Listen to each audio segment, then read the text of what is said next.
My name is Domenic Covarelli. I was diagnosed with stage 3 colorectal cancer on December 11th of 2007.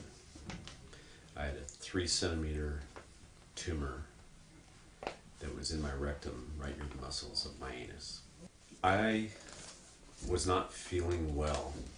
I had no symptoms per se. I didn't have blood in my stool.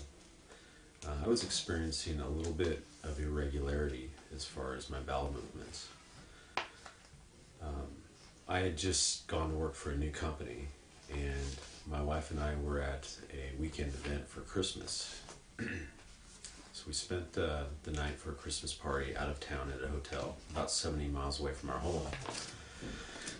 And we had a very good time. I remember being a little constipated that day because I was in a seminar all day long and feeling like I had to go to the bathroom and I couldn't.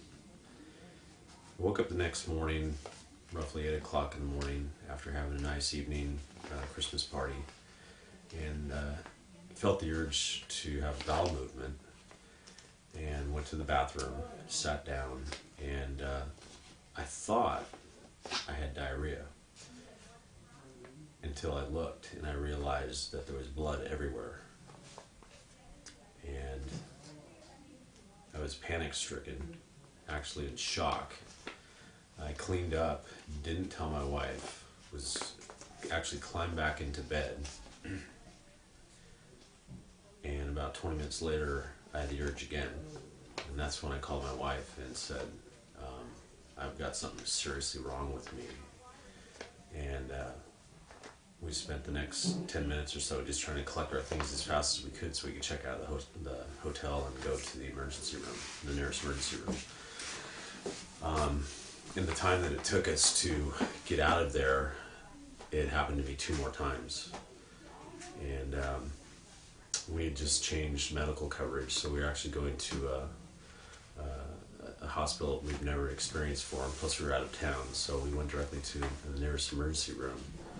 And the next 3 days were a blur. That was Sunday morning, December 12th, and then I was actually diagnosed that Tuesday after a battery of tests, a colonoscopy and a CT scan. And that Tuesday afternoon was, I feel, the afternoon that changed my life. This doctor came in, introduced himself. He was apparently the chief of staff, and he had a very poor bedside manner. And I feel it's important to tell this story to people because you might be faced with a situation, and you have to realize that unless it is a life or death situation, you don't have to make a decision on a moment's notice because somebody's telling you the way it is from their perspective. I had a man who said he was chief of staff of this hospital in a very prominent area of the Bay Area, and he told me I had no choice. He told me that I was going to have a colostomy for the rest of my life.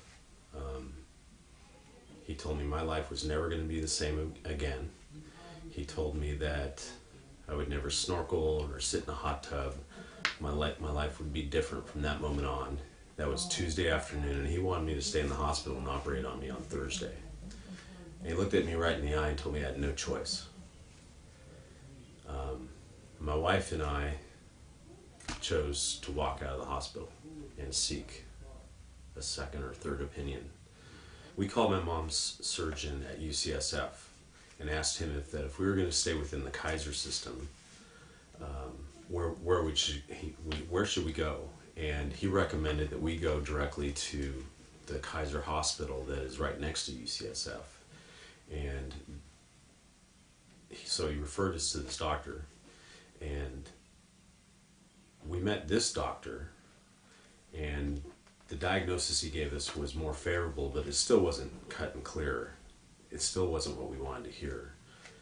But my mom's surgeon at UCSF knew that eventually we would get referred to him for certain tests, and then he could become involved. And I was fortunate enough to be exposed to 2 of the best doctors, I'm sure in the state of California, maybe even in the United States. and actually ended up having both of them operate on me. And yeah, I had a temporary ileostomy for 8 months, but not that a colostomy is the end of the world, but because we were diligent and we took control of the situation and picked our team, I'm sitting here today, even though I've had my rectum removed and I've gone through, you know, 1.5 or 2 years of high impact events. I'm living a very normal life. And in fact, my results are way better than I ever expected. Bowel habits are, you know, it's not like a normal individual, but, you know, I'm not making 10 or 20 trips to the bathroom a day, like I was told might happen. I don't have incontinence issues or anything like that. So I think one of the messages that is most important for me to get out there is it is very important for people just to sit back and take a breath and find good advice. And just because people have a plaque on the wall, they tell you they're qualified or they're chief of something or whatever, and that you only have one decision, it's not necessarily the right answer. I've always been a very high type A personality, and cancer slowed me down, and nothing's that important anymore.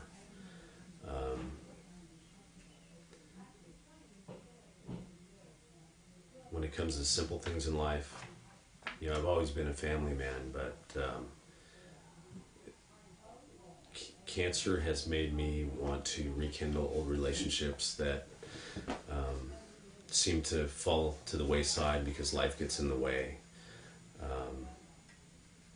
I appreciate those special moments more. I feel like I'm just more full of life and love than I ever have been in my life. Things that I probably carried in my life as scars, you know, bad events in the past, and things like that. I have found a way to let them go more, and, you know, things that affected my personality and kept walls up around me. Those are gone now. It's improved my relationship with my wife and my family, and you know, my mother and my brother, and it's made me want to be someone who can make a difference in this world and help other people.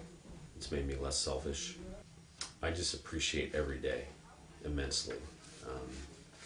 I tell my wife and kids that I love them every day, and I take the time almost every day to send a friend or a family member an email. Because of the Colon Club and being a Colondar model, I joined Facebook, and in a few short months I have 138 friends. Most of those friends are either old friends that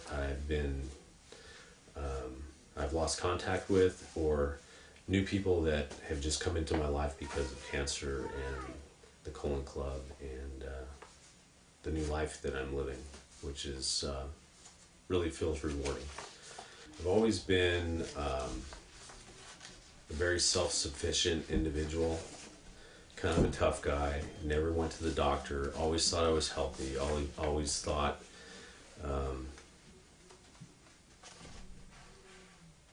that I could cheat the odds, so to speak.